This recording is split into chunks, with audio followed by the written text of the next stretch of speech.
Good day, folks. This is Greg Judy at Green Pastures Farm. Today I am in front of the bull and steer herd. This is what they're coming into. And we haven't been here for, well, let's see, it's August 2nd. So this has had about 45 days. And what you're looking at here is a big blue stem. There's a little bit of Indian grass. There's an Indian grass clump there. There's one. I would say 90%. Well, there's another one. You can tell the Indian grass, it's just got a different growth formation. It's a little bit more coarse, and the leaves are a little wider. It almost looks like Eastern Gamma. But look at this stuff. We've got water. We do now. The neighbor up here that got that 10 acres, he's building a new house right on the edge of our the 170 that we now own, and next to the other bull farm of McDowell's, which gives us about 270 acres here. He put his his electric meter in. So the electric utilities came out here. You can see the pile of dirt up there. And they hooked onto my corner, which is where the transformer is, and they buried a line back to the house, or where the house site's gonna be. And I get a call from the owner, said, "Greg, we got water coming out of this trench." And see, the old landowner originally had to set up as a cattle farm. Of course, he didn't realize the developers were gonna put 10-acre tracts all over this. It cuts across that property, and they cut my water line. 2-inch water line. So now I don't have any water. And the cattle are coming this way. Thankfully, I had a pond, and we've been raining a lot. We were able to use the creek, but we're coming up this way and I won't have any water. And I'm like, man, I got to get that fixed. So luckily, Johnny was able to dig on each side of his 10 acres. We found where the water line went in his property and where it came out. He dug me a big old pit, and I dug down and found he got a hold of the water line, cleaned it all up. It's a 2-inch PVC. And I went to town and got the pipe, about 600 feet of pipe to go all the way around that. I made basically just a right angle around that corner up there. And I went and got a trencher attachment for the skid steer and was able to trench it in yesterday, and got it all backfilled this morning. And I just put a quick coupler over here. I plugged it in because this is the last point that all the air is going to come out of. And there'll be some shavings and debris coming down through all that new pipe. So I'm going to blast that out over there by that birdhouse. But yeah, there's always something, right? I sure wasn't expecting that. But from now on, the owner up there on that 10 acres, he can dig until his heart's content. He's not going to hit my water line now. So got that figured out. But look at this. I mean, you talk about a menagerie of forage to finish steers on. And that's what we're doing right now. I think there's a couple left. We have grass-fed steers going out. Anybody that wants them, you want to email Jan. Halves and wholes is what we're selling. Fill your freezer up with some really good beef that you've watched been grazed all summer. You know what they're eating, folks. You've been watching it all summer. They just get the best. Yeah, this is a little blue stem right here. See, it doesn't have the growth, the tall, like this big stuff out here. So we got little blue stem, big blue stem, Indian grass. We got bird's foot trefoil.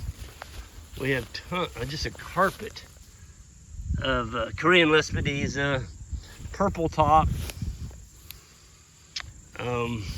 You don't hardly see any fescue in here anywhere. This part of the farm is pretty much dominated by warm seasons, and so we're going to get another graze out of this. So we're going to graze this. Here it is, August 2nd. We'll come back here about the middle of September. We'll get one more grazing out of it before the winter kicks in. So this stuff will really save your bacon. It's got a taproot on it 8 feet long. Steers, bulls, cows, they all love it. And there's no toxin in it. You don't have to worry about the end of fight.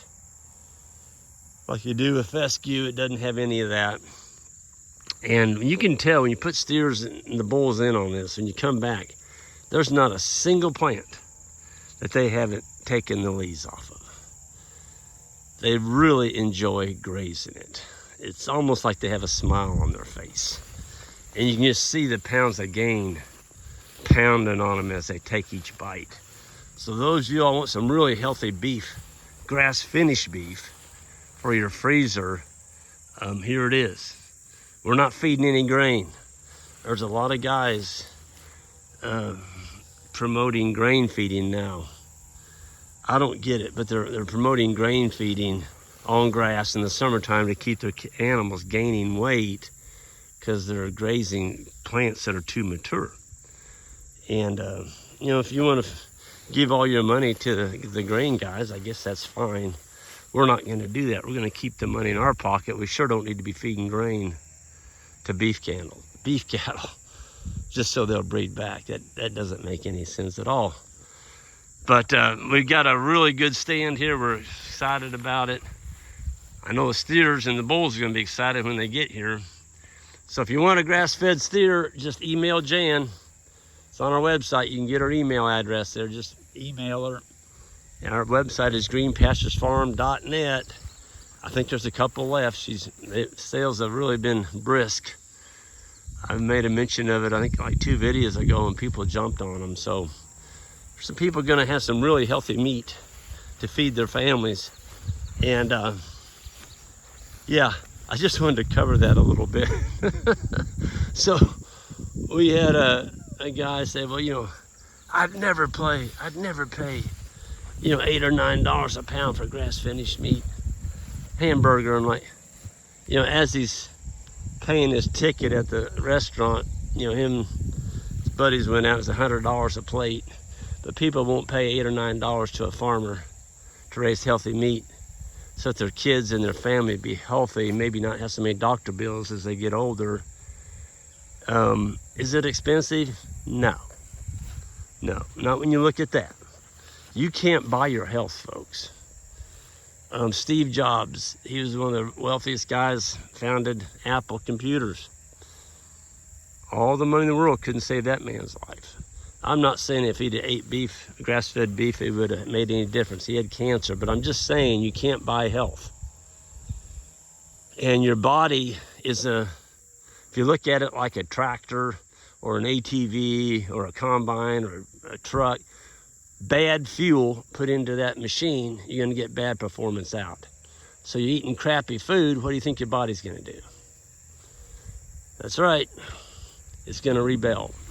And next thing you know, you got health issues. So feed your body good fuel, grass-finished meat that has grown like it has for thousands of years. Folks, this is what happened for thousands of years before we came along and developed feedlots, started feeding them grain. And now there's folks feeding grain in the summertime on grass to beef cattle. And they're selling it as grass-fed beef. It's not grass-fed beef. It's grain-finished beef. So there is a difference. And if you want grain-finished, just knock it out of the park. I know some people don't like grass-fed, and that's fine.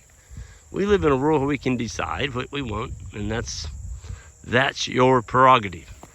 I have one other thing. These timeless posts. There is no better post in the world. I'll stand behind them. I've got a ton of them up, and all I've got is super high performance from them. And a guy that day, oh, they're expensive. They're $8.50 a piece. No, they're not. Oh, and this guy went on to say he's going to build this whole farm in barbed wire. All I can say, if you're going to put a brand new fence up of barbed wire, you must hate yourself. You must absolutely not like yourself, because barbed wire is a pain to work with. You go buy a quarter-mile roll of that stuff, it's over $100 now for a good American-made wire. That gacho stuff, it breaks when you look at it. You can get it a little cheaper, but it just cuts you to pieces. Brand new leather gloves, they don't last a day. Your clothing's ripped, your animals get ripped up. Why? Why, when you can do this? So, our timeless post expensive. Not when you can go 20 feet apart. You can't go 20 foot apart with a barbed wire fence. Your wire's gonna sag. So you got to put your post a minimum of, 10, 12. You don't want to go much more than 12 feet or your wire's going to be saggy. And the cattle, see, when barbed wire, cattle can stick their neck through there. And next thing you know, all your barbed wire looks like that. Because they've stuck their neck through, they got hungry, and they're eating that wire, eating the grass on the other side of that wire. I promise you, there's no animal going to reach through that wire and get him a bite. Not when there's 8,000 volts meeting him on his nose. So when you can put your posts 20 feet apart instead of 950, what's the steel post going to cost you? A brand new steel post, 6.5 footer. You're looking at $6 to $7. Then you got to put barbed wire on it. And then this guy was going, well, I'm going to put my whole farm barbed wire, and then I'm going to run an offset of hot wire around it. Well, why would you do that? Just put up hot wire. You don't have to run that offset. You've already got it. I promise you, I can build a fence 4 times faster than you can with barbed wire. Guarantee it. I mean, this stuff goes in like candy because there's no fasteners. There's no holes to drill. Just put it up and go, man. And it's a very attractive, non-conductive. That was the other thing that gave me cold shivers up my back when the dude said he's going to put an offset next to a barbed wire fence with steel posts. Well, when a deer jumps through there, he's going to wrap your barbed wire around your high tensile. Now you got a dead wire. You've got a dead fence. Steel post, if you have the option, steel post and high tensile wire electrified do not make a very good marriage. Okay. And then somebody was saying about the post being expensive, the timeless post. Well, some of the braces can be that way. The A-frame braces aren't. They are more economical, and they're attractive. They're non-conductive, and you can put an A brace in about 20 minutes. The whole thing. Yeah, they're really easy to install, and Timeless Fence has some videos on how to do that. Heck, I've got one on my channel. Just type in Greg Judy Timeless Fence A-frame corners and you'll get a hit on it. I love them. And we've had them in now about 3 to 4 years, and they have not budged. Those corners are solid as the day we put them in. So with that, I'm going to get out of here, folks. You all have a good one, and we're going to have some happy steers here and bulls in a little bit. Those of y'all, your freezer's looking a little bit empty and winter's coming on. Folks, you better email Jan, because there's not very many steers left. And once they're gone, we're not going to have any more. So anyway, y'all have a good one. We'll see you next time.